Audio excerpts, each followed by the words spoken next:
Ada yang mau tanya? Ya. Assalamualaikum warahmatullahi wabarakatuh. Saya Sulung Nov dari KB Anyus. Yang pertama, hari ini kan sudah deklarasi.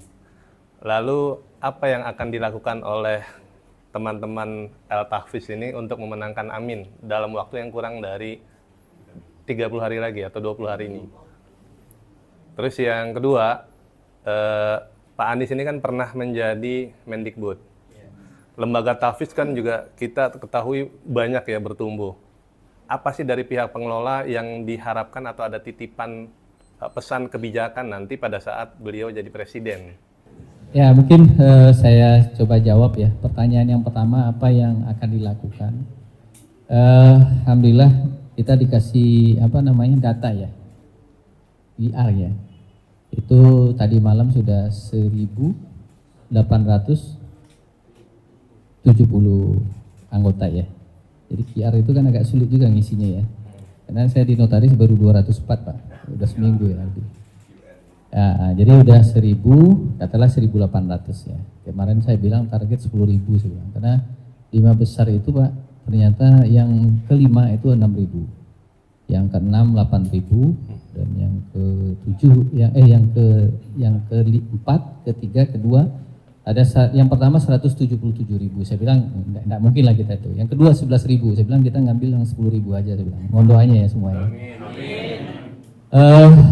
Sebetulnya Bapak Ibu sekalian ya, kami ini nggak ada pilihan ya, kecuali 01 ya. Karena kita nggak mungkin milih 02 atau 03 gitu ya. Makanya kami datang ke sini ini sebetulnya ini pilihan yang terpaksa gitu ya. Sebelum datang ke sini pun, ini teman-teman semua, anak-anak semua itu sudah menghubungi keluarga, ya, saudara dan teman-temannya. Ya. Kita akan memperjuangkan 01. Ya. Diterima atau tidak terima, atau sebagai relawan atau tidak gitu. Jadi artinya secara ideologis dan biologis sebetulnya kita itu memang di 01 gitu ya. Itu yang pertama. Yang itu sudah dilakukan dan kita juga sudah mempersiapkan saksi dalam ya, saksi TPS. Ini di Riau kemarin ditawarkan Riau aja semua kata. Riau nggak ada anggaran kita. Udah deket-deket itu aja dulu sekitar 5 sampai 10 pesantren, 10 desa gitu loh. Kita udah siapkan sekitar 30 desa saksi kita dengan jumlah ada sekitar 300 orang. Karena di lapangan Pak Marsikal itu 250.000 juga satu orang gitu ya.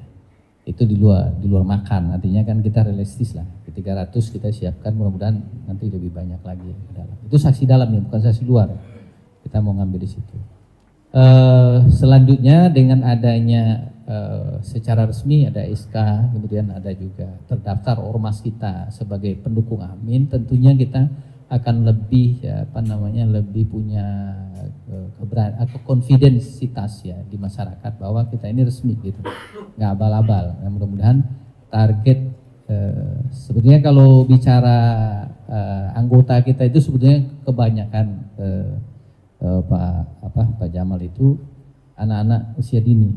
Di Bogor itu kita membina ini yang bina 800 guru Quran, muridnya baru 33.000. Cuman baru TK sama PAUD gitu ya. Nah, itu nggak bisa kita masukin. Cuman kalau yang tergabung di El-Tahfiz Indonesia itu sekitar 20.000 itu ya ibaratnya sedikit lagi punya KTP lah ya. Sebenarnya ada induknya juga ini. Tadi bicara Hidayat Nurani, saya juga induknya ada juga di Mapadi. Saya udah masukin ini. Cuman itu kayaknya harus Pak Anies yang datang itu. Ada 200 pesantren. Saya udah ngundang Pak Anies 3 kali di Cibubur. Ada perkemahan santri nasional itu 2018, 2019 dan 2022. 2018 Pak Anies datang, 2019 datang, ada 5.000 dan 6.000 santri. Cuman 2022 beliau kemudian di daerah waktu di Sumut November yang nggak bisa balik ya. Itu yang ini. Terus yang bicara apa titipan kita, kebetulan waktu di Tiknas itu saya kebetulan sekumnya Mapadi ya, salah satu ormas nasional pesantren ya.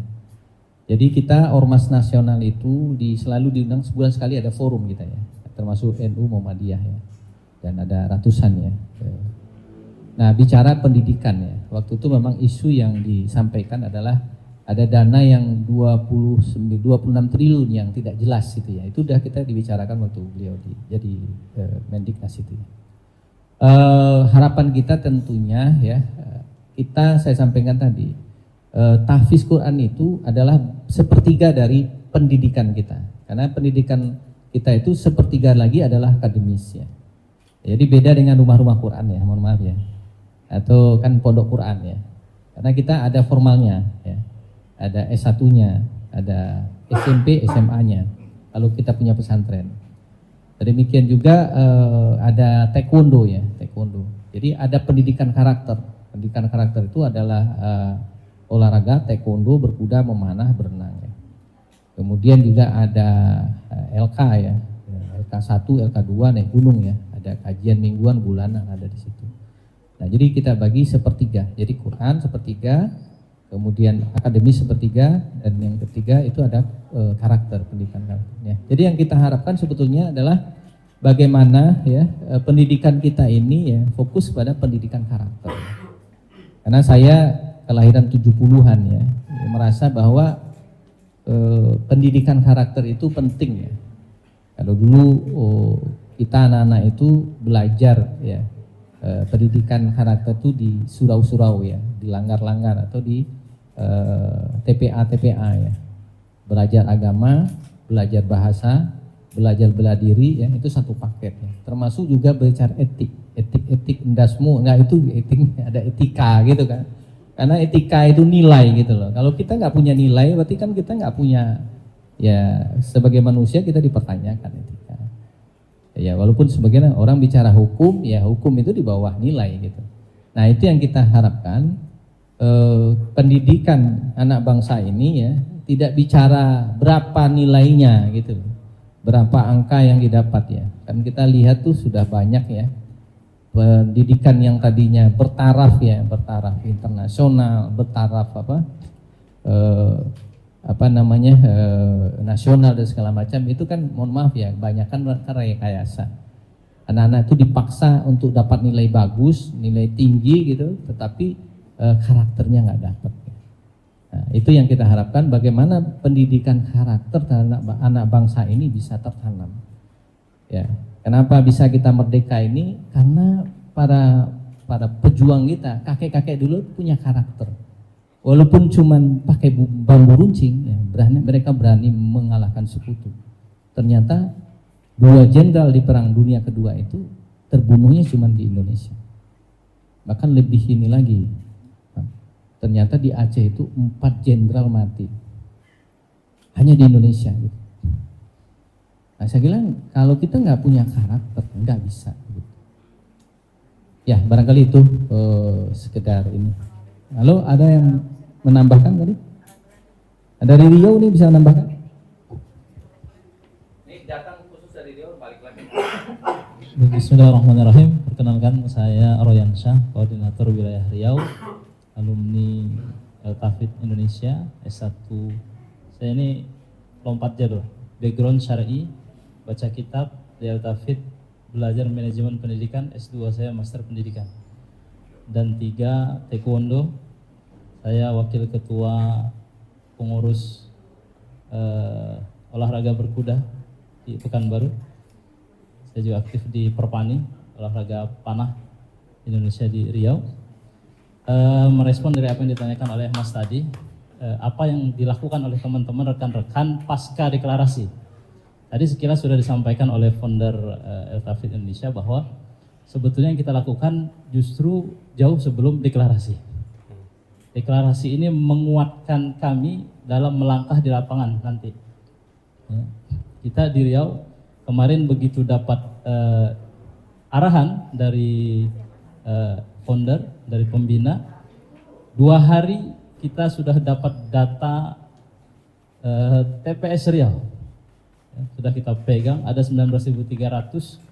Kan kita berpikir bagaimana minimal 10%-nya saja bisa kita isi itu TPS itu, Pak Kapten. Ya. di daerah-daerah yang memang minim relawan, yang rawan kecurangan. Nah, ini yang sudah kita lakukan dan kita pun langsung berkoordinasi dengan kawan-kawan yang ada di lapangan, keluarga besar LTV Indonesia yang ada di lapangan untuk mengajak keluarga, sahabat, terus juga kalau tadi dikatakan anggota kita yang usia TK, SD itu yang belum berKTP dan belum bisa memilih ada 1000, orang tuanya kan ada 2 kali lipat tuh. Ya. Nah ini justru tentu sangat potensial. Kita punya pesantren juga di Riau, ada beberapa pesantren yang tergabung tadi di bawah Majelis Pesantren Indonesia. Itu santrinya hari ini lebih kurang ada 10.000. 10.000 itu santrinya. Kalau dengan orang tuanya, tetangganya, karib kerabatnya, saya rasa apa yang disampaikan oleh Timnas tadi 40, depan, belakang, kanan, kiri itu sangat bisa kita realisasikan. Ya. Insya Allah melihat tanda-tanda itu kemenangan ini sangat nyata. Mudah-mudahan Allah Subhanahu Wa Taala mengokohkan kemenangan ini dan juga kezoliman, kecurangan yang ada di lapangan nanti itu Allah lah memang yang bisa membolak-balikkan semuanya dengan ikhtiar maksimal kita. Mungkin itu kami dari Riau menambahkan. Terima kasih. Assalamualaikum warahmatullahi wabarakatuh. Ada lagi? Yang bertanya? Cukup ya?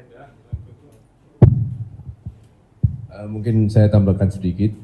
Hari ini deklarasi dari Etafid ini sesuatu yang sangat bermakna. Karena apa? Biasanya deklarasi itu yang selalu disebut adalah jumlah relawan secara fisik. Tapi dengan adanya El-Tafiz ini, para penghafal Al-Quran ini bukan hanya fisik yang dijangkau, tapi ruhiyahnya juga dijangkau. Batinnya juga dijangkau. Ini yang menguatkan, mohon maaf sampai merinding saya ngomong gini. Ini yang menguatkan, semakin menguatkan tekad kita bersama untuk memenangkan pasangan Anies dan Muhaimin. Semoga Allah Subhanahu wa taala meridhai kerja ikhlas kita, meridhoi apa yang kita usahakan, dan insya Allah, amin, satu putaran insya Allah bisa dicapai. Amin. Terima kasih.